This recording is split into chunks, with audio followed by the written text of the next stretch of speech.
You open LinkedIn. Someone your age just raised funding. Another bought a house. Someone else is announcing a promotion. You close the app. And there it is. That quiet, uncomfortable thought. I'm capable of more than this. So why do I feel behind? From the outside, your life looks fine. Maybe even impressive.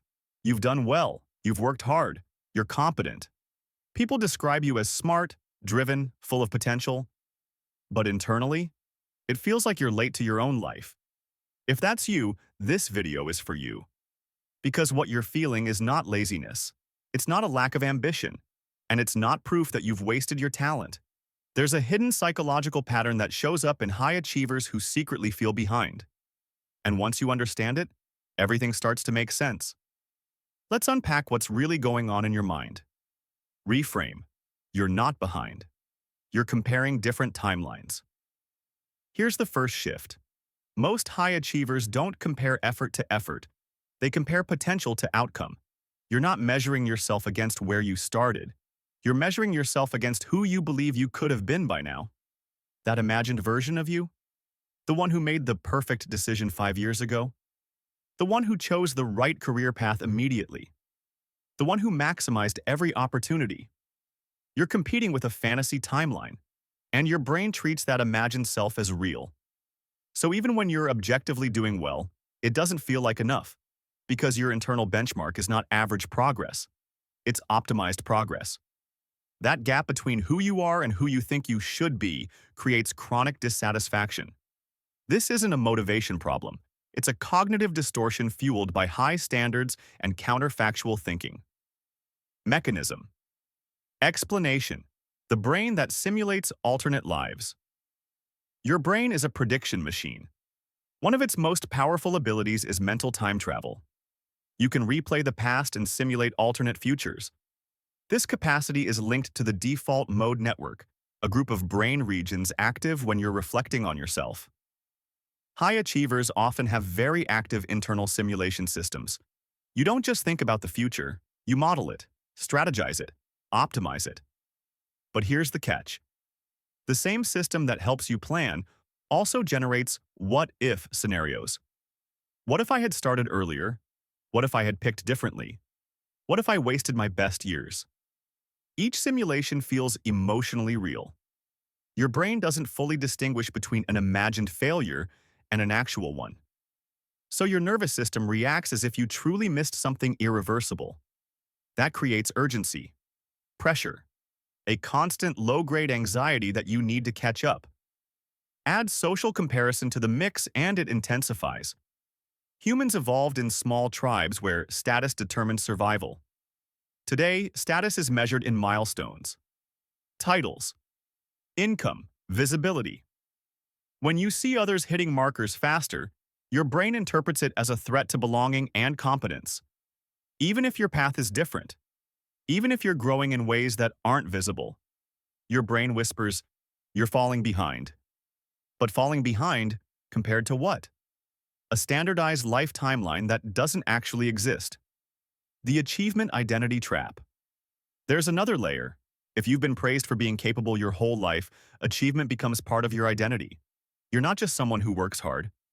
You're the smart one, the talented one, the one with so much potential. That identity creates invisible pressure. Because if you're supposed to be exceptional, average progress feels like failure. You might accomplish something objectively strong, but internally you think, that's it? I should be further. This is called the gifted child effect in psychology. Early competence creates an expectation of continuous acceleration. But adult life is nonlinear, messy, slow in places. When reality doesn't match the early trajectory, high achievers often internalize it as personal underperformance rather than natural variation. You're not behind, you're adjusting to complexity. Practical strategies. How to stop feeling behind. Let's get practical, because insight without action just becomes more mental noise. 1. Separate potential from obligation. Potential is capacity, not a debt. Just because you can do something doesn't mean you're required to maximize it at all times. Try this exercise. Write down 3 abilities you know you have.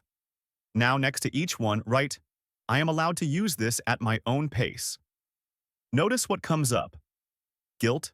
Relief? Resistance? You're retraining your brain to see capacity as optional power, not constant pressure. 2. Audit. Your invisible growth. High achievers focus on measurable outcomes. Salary, followers, promotions. But psychological growth is often invisible. Have you improved your emotional regulation? Are you clearer about your values? Do you set better boundaries than 5 years ago? Create a private metrics list. These are markers only you can measure. Depth of relationships, skill mastery, mental resilience. When you shift from public milestones to private evolution, the narrative changes. 3. Shrink the timeline. When you feel behind, your mind zooms out too far. It compares decades in one glance. Bring it closer. Ask, what is the next meaningful step in the next 3 months? Not 10 years. Not 5. 3 months. Your nervous system calms when goals feel finite and actionable. 4. Limit milestone exposure. If certain platforms consistently trigger comparison spirals, create friction. Unfollow accounts that make you feel chronically inadequate. Set time boundaries. Curate your digital environment like you would your physical one. This isn't avoidance, it's nervous system management. Warnings and caveats. Now let's be honest, sometimes feeling behind can signal deeper issues.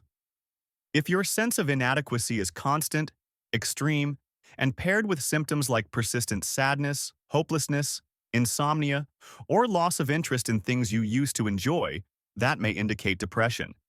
If you experience intense fear of failure that leads to paralysis or avoidance of opportunities, anxiety disorders may be involved. In those cases, self-help tools alone may not be enough. Professional support can make a significant difference. Also, some people truly are misaligned with their current path. If you feel behind because you're living someone else's definition of success, no cognitive reframing will fix that. You may need to redesign your direction, but make that decision from clarity, not from panic. Psychological support. You're allowed to be early in a long story. Let me speak to the part of you that feels ashamed, the part that thinks you should have figured it out by now. You are not late. You are in development. Human growth does not follow a straight line. It's more like a spiral staircase. You revisit similar themes at higher levels of complexity. The 20-year-old version of you had different information.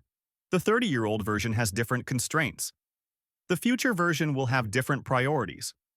Progress is not just speed, it's integration. High achievers often move fast cognitively but need time emotionally. You might understand concepts quickly, but integrating identity takes longer. That's not a flaw, that's depth. And depth requires processing time. Closing, redefining. What ahead means, let's recap.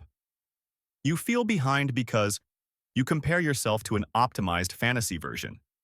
Your brain simulates alternate timelines and treats them as real. Achievement became part of your identity. Social comparison activates survival circuitry. None of that means you lack ability. It means your mind is powerful. The goal is not to silence ambition, it's to anchor it in reality. Instead of asking, why am I not further? Try asking, what kind of life am I actually building? Instead of measuring speed, measure alignment. Are your current efforts connected to your values? Are you becoming more self-aware? Are you building something sustainable? Those questions matter more than timeline comparisons. You are not behind. You are unfolding. And unfolding doesn't look dramatic from the outside. It looks ordinary, incremental, quiet. But over time, it compounds. If this resonated, I encourage you to explore more about identity formation, achievement psychology, and nervous system regulation. The more you understand how your mind works, the less you'll feel controlled by it. Your pace is allowed to be yours, and your story is not on a universal clock.